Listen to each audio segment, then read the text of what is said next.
That was Ryan, who's one of my good TAs. Was one of my good TAs. Oh, that's right. Yeah.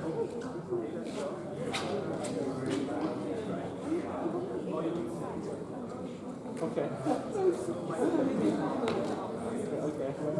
Like, anybody who was any good went on strike.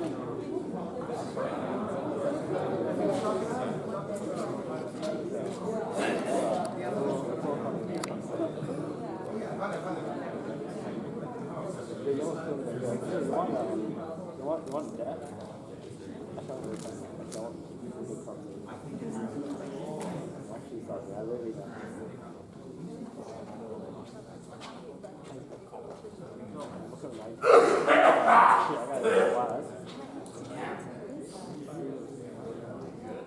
Yeah, you know how it goes.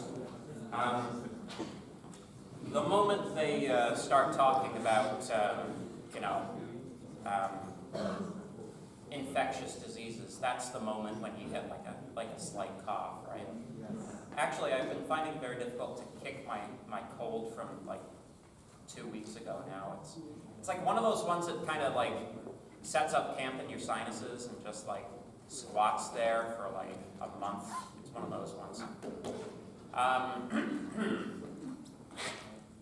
Anyway, greetings and good morning to all of you happy people in happy land. Absolutely nothing is wrong. There's no reason to worry about anything. And don't pay attention to the little man behind the curtain. So, we're going to continue talking about databases. Are there any questions, comments, concerns before we launch into yet another wonderful journey into the land of math?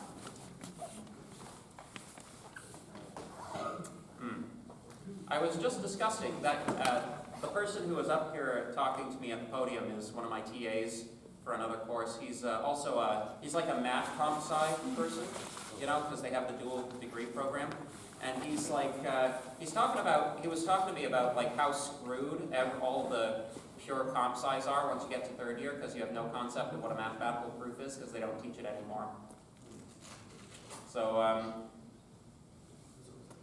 basically, starting in second year through third year and fourth year, a lot of the courses that you're going to be taking heavily rely on mathematical proof, and unless you have a basis in math, like unless you've at some point studied mathematical proof at all or come into contact with the idea of it, like it's a difficult concept to just be expected to pick up and not be taught.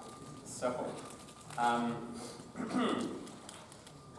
was talking to him, actually, the basis of mathematical proof, like all forms of mathematical proof, roughly speaking, are based in Euclidean geometry. So, there is actually, if I may be permitted, there's a game, actually, which I'd like to recommend to the class right now. Game. There should be a web page for it. Come on. Yeah, this guy. This game. How many people have heard of or seen this game? All right. In addition to installing Linux on something over the winter break, the rest of your homework is to download and install Euclidia and start playing it. Don't be mad if you can't make it very far. It's actually quite difficult. Sorry? The lines are very satisfying. Yes. But anyway, that's this game will reinforce the concept of mathematical proof better than any course you can take, probably. At least the foundations of it. So, highly, highly recommend. Anyway, you see, I do care. I care about you. I'm trying very hard to sort of pull you guys up and put you in the program in some kind of meaningful way. But anyway, so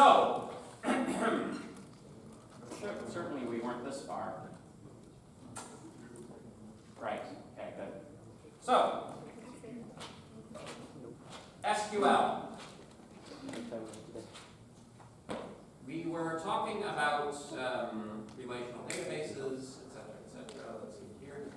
Good. Okay, so the software that we're going to be using in this course to do databasing is called SQLite. It comes pre-installed on Mac and some Linux distributions, as well as with Python, or it can be downloaded at sqlite.org. We're going to do this all as a class. Get your computers out, people. We're going to do this all at once. We're going to try to crash their website with simultaneous access. I mean, I don't know how many requests their server can tolerate at one time. You know, sqlite.org.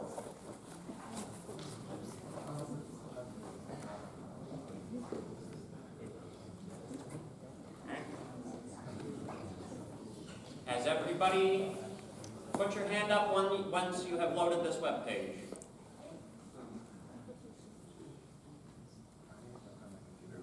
All right. Go to download.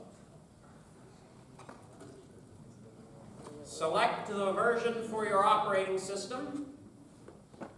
If you're running Windows, you will want SQLite Tools, Win32x86, the zip file right here. All right? The zip file, SQLite Tools, will contain 3 executable programs. The executable program SQLite, or SQLite 3, whichever of the two of those it is called in the Windows distribution, I'm not sure. You double-click on that and launch that program. Ignore Windows complaining about the fact that it came from the internet. And you will be presented with a command prompt that's actually the exact same command prompt I will be using for the rest of this topic, so you'll be able to follow along with what I'm doing on the big screen.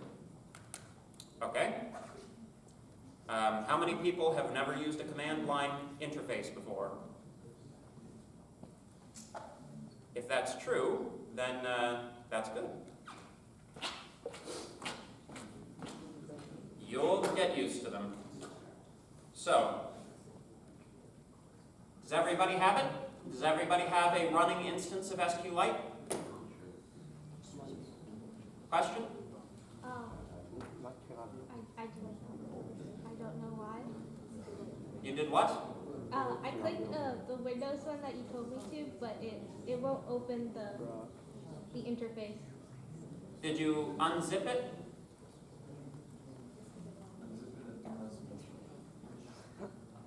It contains 3 files. What do you have to turn on? You want precompiled binaries for Windows, right? Downloads, desktop, sure. Save. Right? You want to extract it. Take a look inside. SQLite3.exe. That's the executable file. You launch this executable file, right? And you'll be presented with something that looks like this. You should see this in a kind of like in a black text pane.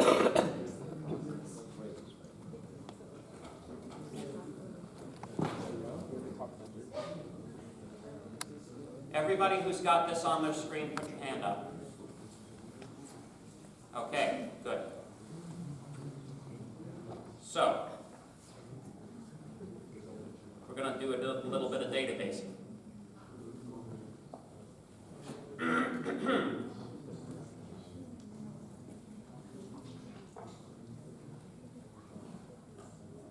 So, in order to operate on a database file, you must open and create a database file. The command for doing so, .open, and then the name of the file that you want to open. If it's not a file that exists, this will also create the file. So open videostore.db. In general, database files as used by SQLite have the .db file extension. It stands for dude bro. Just kidding, it's database. So, we therefore have videostore.db existing, right? Since this is a newly created database, it does not yet contain any tables. The first thing that we need to do is to create some tables. Incidentally, if you want to see the list of tables in the database, it's .tables. Notice that it didn't actually print anything, indicating that there are no tables. Make sense? So far, so good? Good. So, the SQL command for creating a table is as follows. You don't have to capitalize these. SQL is case insensitive. However, in the slides and elsewhere, we are capitalizing keywords to distinguish them from the identifiers that we are choosing. All right? So we enter this line. Create table movies. We then enter the database schema. Remember the schema that we discussed last time. Movie ID, which is an integer. Title, which is text. Genre, which is text. And rating, which is text. Note that it is very important for you to include the terminating semicolon. If you leave it off, SQLite will think that you're not finished the command, and it will prompt you for the rest of the command. So if you if you forget the semicolon, just put the semicolon on a line all by itself, press enter, and that terminates the command. With me so far? You can check to see that the table was created. Again, the .tables command tells you what tables exist. Movies now exists. How many people have successfully created the movies table? Wonderful. Wunderbar.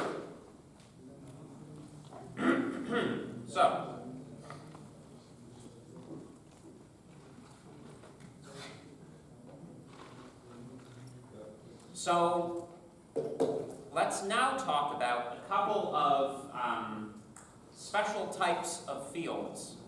These are modifiers that you can put on fields to put basically conditions on these fields so that you can exclude invalid data, right?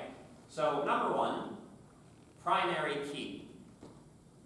In SQL, a primary key must be unique for all of the records in the table, right? So this is an ideal choice when your field is something like an identification number, right? So in our movies table, we have movie ID, right? Pardon me. The general idea of an identification number is that the identification number uniquely identifies an entry in the database, right? Just like the social insurance number uniquely identifies citizens in the country, right? So the way that you actually enforce that is to apply the primary key tag. It gets applied just by including the words primary key after the data type.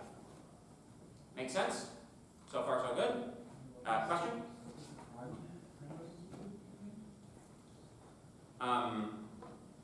It says that movie ID cannot contain duplicates.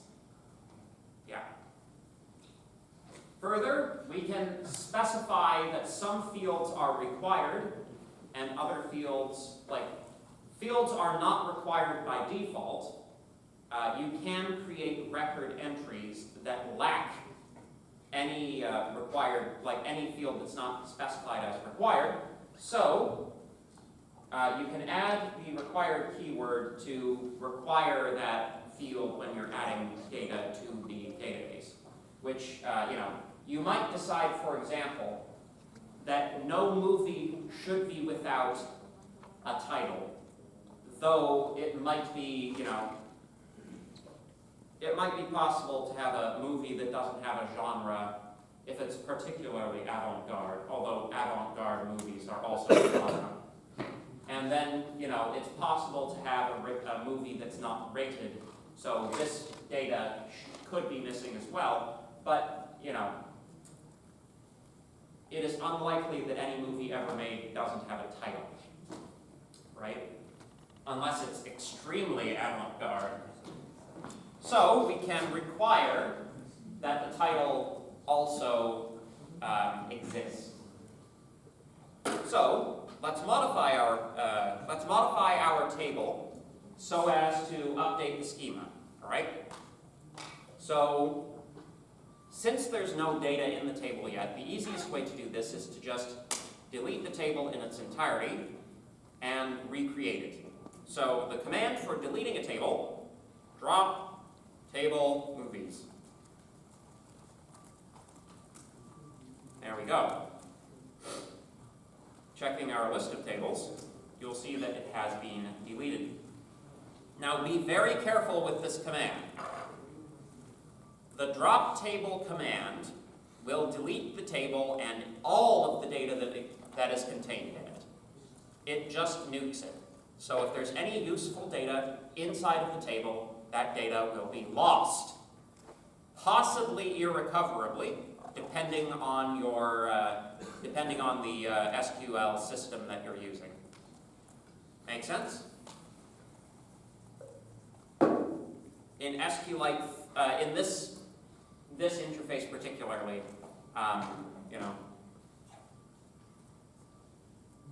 undo is an invalid command. So, since some of you might be using a command line interface for something close to the first time here, I'm going to let you in on a neat little secret. In most command line interfaces, you can re-enter previously entered commands quickly and easily by scrolling through previous commands with the arrow keys. Almost all command line interfaces do this. So, in order to get back to this command which was entered previously so that we can modify it, press up, press up, press up, press up, press up, press up, and there we go. Make sense? You're welcome. This works in bash too. Yeah. So, we want movie ID to be a primary key, so we shall set it to a primary key. We want title to be required, so we will require it. Required. There we go. Enter. Tables. There we go. Question? So, you mentioned earlier about the drop tables thing and how it's usually permanent. Is there anything called rollback for some servers? Is that like a command? So any well-supported server will certainly be able to back things up and recover lost data. The question is, how frequently is it making the backups? Okay, so Right. it's like a server configuration. Yeah, it's a server configuration thing. Like if it's backing up every 24 hours, right, then you could, in theory, like if somebody malicious gets in and drops your tables, you could, in theory, lose up to 24 hours worth of transactions or something. And losing even one transaction is really, really bad, right? So you don't want that. So the question is it backing up after every single transaction? Probably not, right?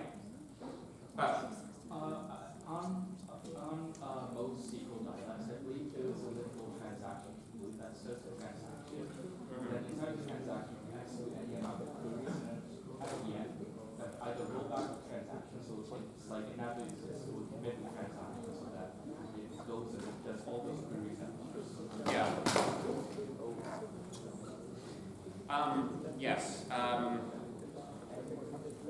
Yeah. So that's, that's a thing that's built in with most vendors. It doesn't like,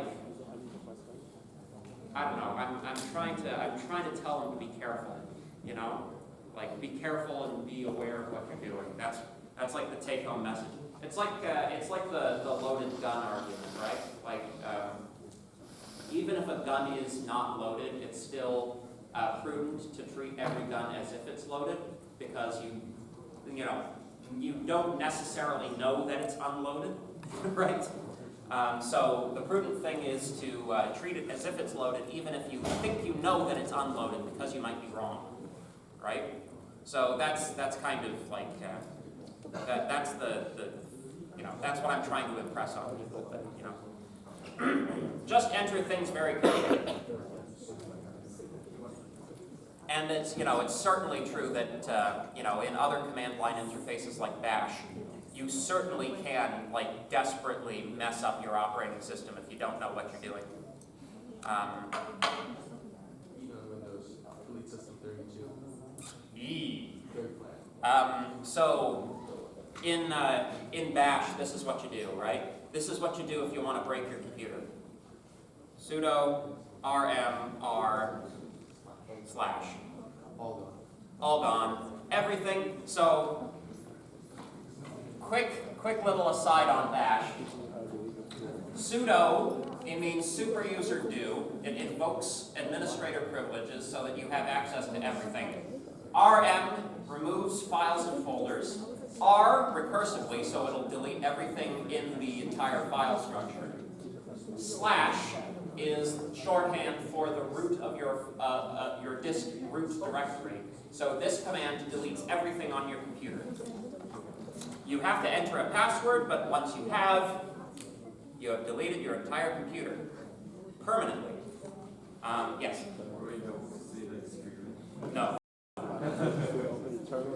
Yes. Hey, could we please keep to a dull roar here? We are actually conducting a class.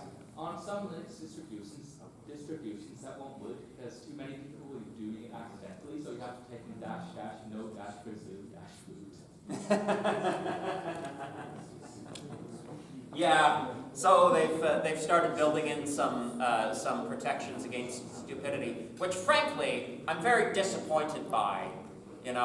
That's kind of like the spirit of Linux, is that if you're stupid enough to do something like that, you deserve the consequences. Oh yes, I broke my installation many times. Yeah. The philosophy behind Linux is read the damn manual. So anyway, so we now have a table. We have a table properly construed and constructed.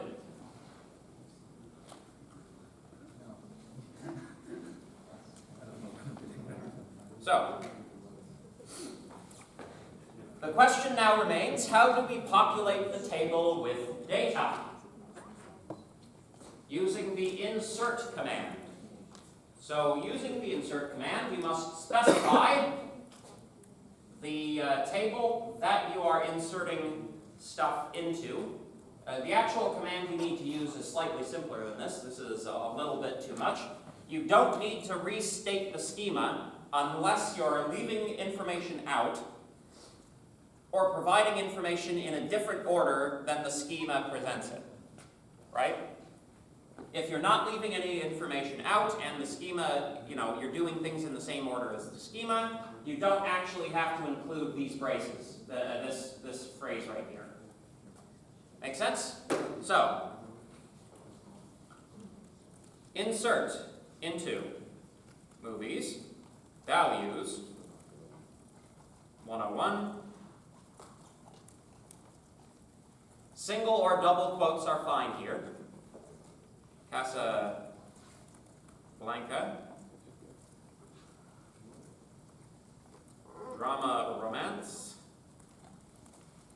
Rating pretty much garbage. There we go. Now I'm going to skip ahead in the slides somewhat so that I can show you the command for viewing the data in a table. That is, select all from tables. Oh, tables, what am I doing? Movies. Thank you. There we go. So, select star from movies. Star is wildcard, it stands for all. It'll show you all of the database entries in the table. With me so far? Good? Good. So, let's just put a few more values in here. Movie 102. Somebody give me a movie name. Vertigo. Vertigo. What genre? Mystery? Mystery. Ooh. It's actually hard to explain. Rating? I actually don't know. This came out in 1958, so probably PG. Probably PG, yeah. I mean, a couple of Doom movies, I think they're PG as well. All right. Okay. I'm going to show you what primary key means now. So, give me another movie name. Psycho. Not you, someone else. Matrix. Matrix, classic.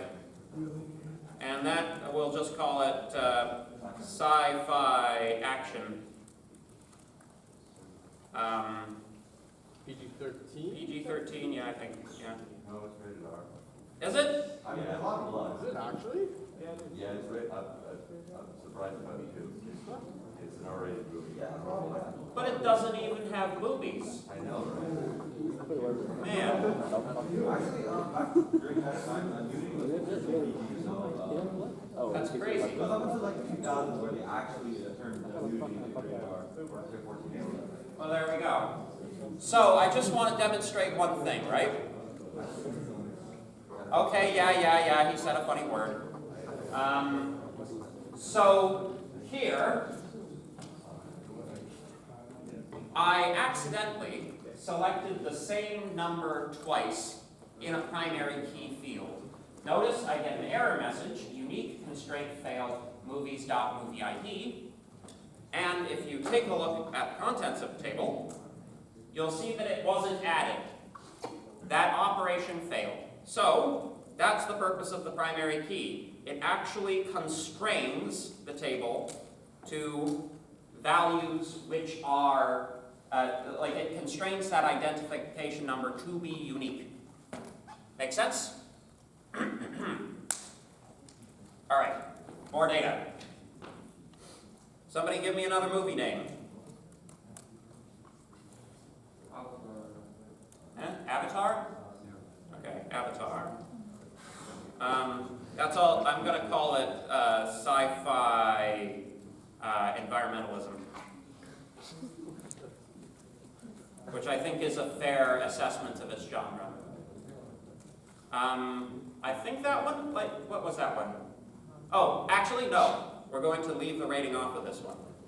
So I'll demonstrate how to insert data without all of the fields, right? So if we just do it this way, right? Table movies has 4 columns, but 3 values were supplied.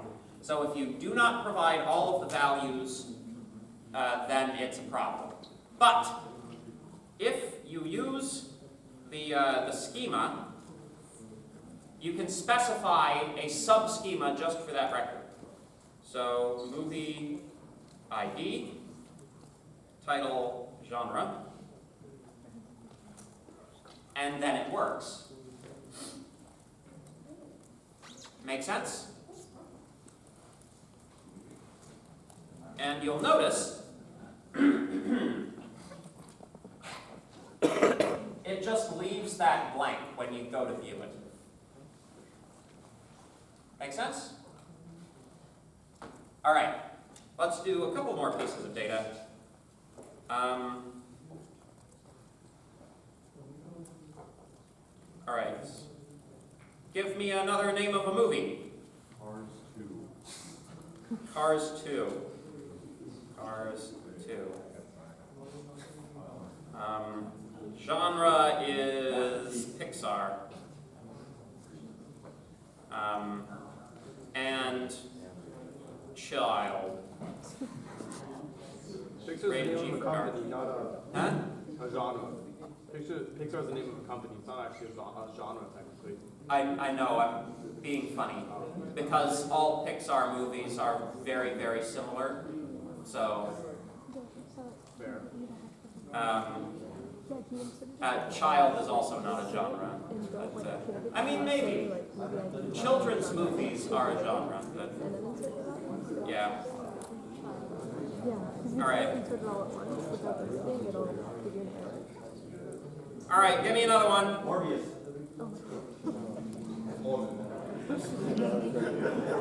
Just for on two. You need to eat. Yeah, there we go. Horror, silent film. It's quite good actually. Yeah, but you have to have like a high tolerance for silent films. I'm gonna call it R. Which is scary. There we go. All right. So there we go.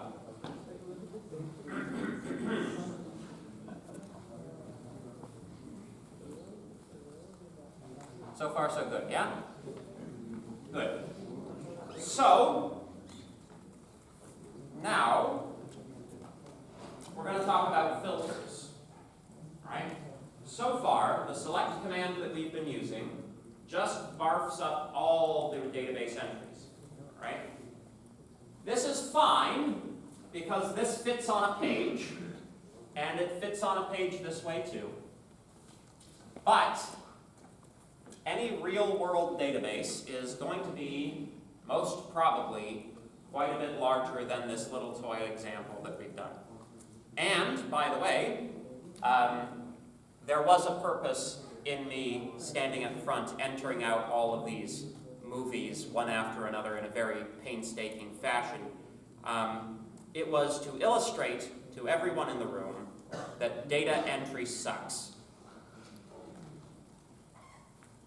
I almost want the whole class to say it all at once.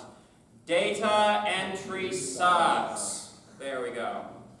You don't want a job doing data entry.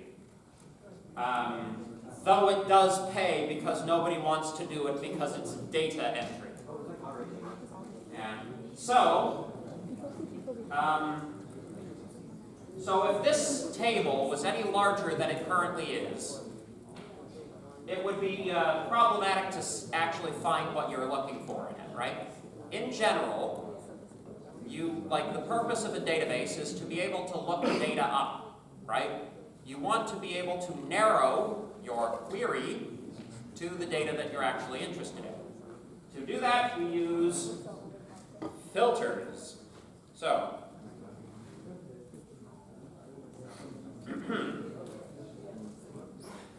first, we can filter our results by field.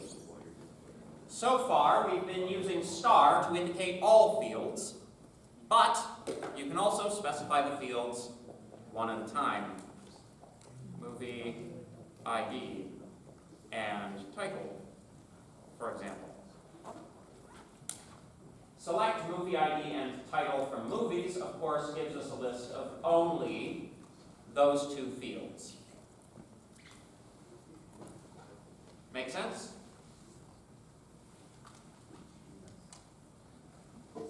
I recommend paying attention to this slide because this is generally what we test you on. So, furthermore,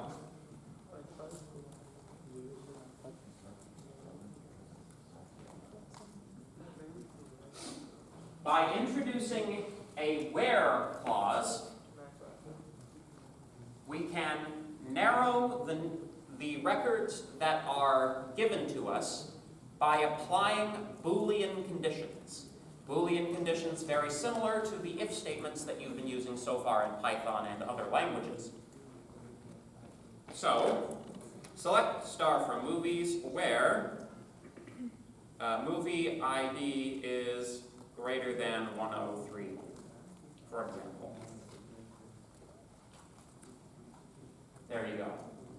This should be reasonably intuitive. That's all of the basic conditions are there, equality, comparison, less than equals, etc., should be relatively straightforward based on what you know already. Yes? Can we use regular expressions to search through text fields? We're gonna get to like fuzzy matching, but yeah, I would be shocked if it didn't support regular expressions somewhere. I'm not sure how to do it though. You have to look it up. Anybody here, anybody else in the room know what a regular expression is? The rest of you will by the end of next semester. Regular expressions are cool. So, we also have what's called fuzzy matching. So, it's a little bit like regular expressions actually. So, where a genre is like some string with these percent signs in them, the percent signs here are stand-ins for many or no characters that are not this set of characters. So, I think I need to add one more thing to the database to make this a good example. Somebody give me a science fiction movie. Star Wars. Star Trek 4. The best one. Sorry. Yeah. Sad. Star Wars A New Hope is good too, but, you know. Space fantasy. Wait, what's that? So, Star Trek is a, I need two genres. Sci-fi adventure. Adventure, sci-fi. Action. Sure, sci-fi. Actually, I'd say, since it's Star Trek 4, it's probably a comedy sci-fi. And it's rated PG, I'm sure. See, I did it again. Didn't even mean to that time. So, there we go, all in and good. So,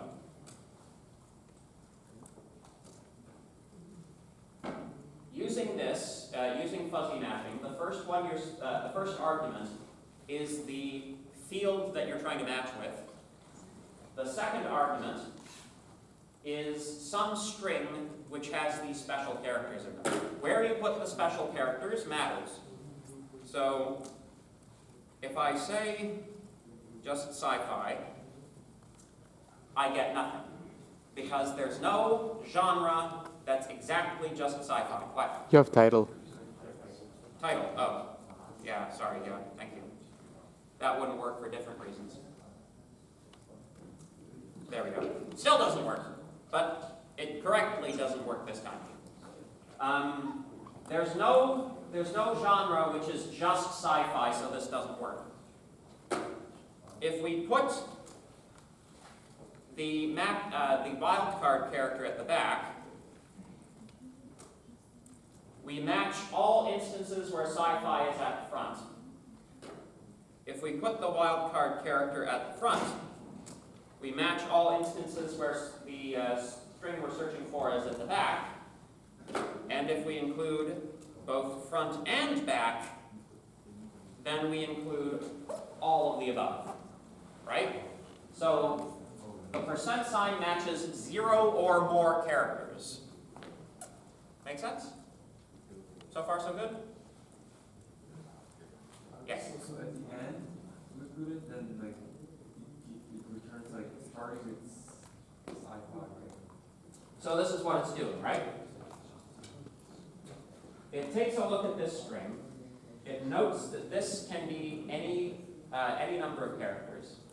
It takes a look at this string, sci-fi action, and it says, okay, so I've got sci-fi in the middle.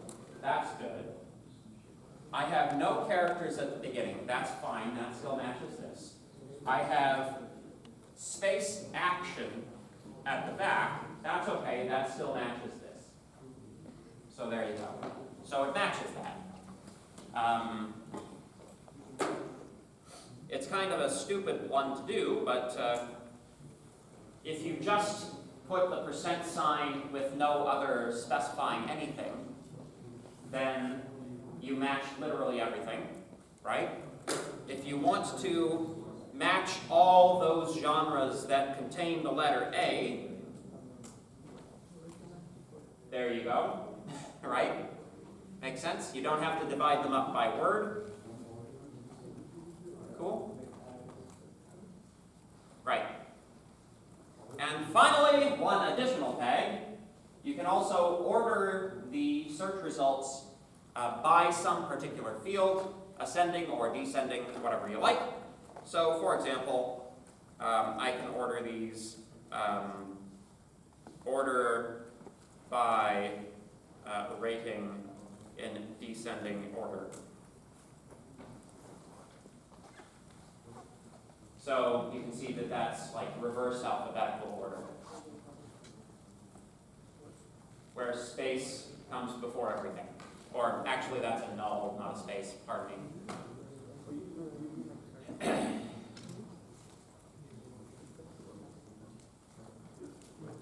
Questions?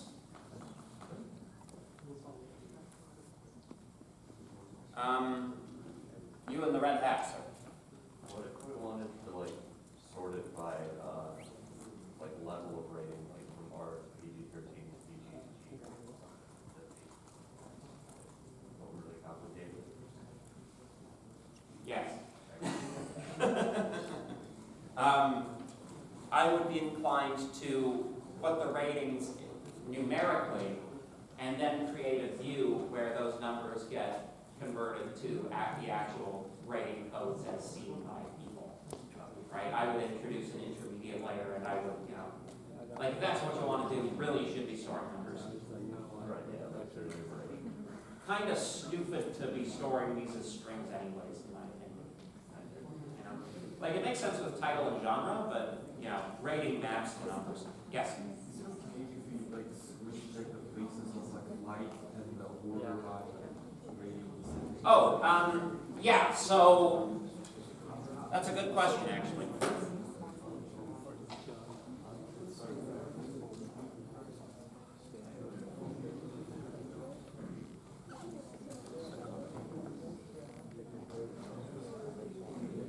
Nope, it's got to be in the order that I gave it. Yeah. Any further questions? Okie dokie.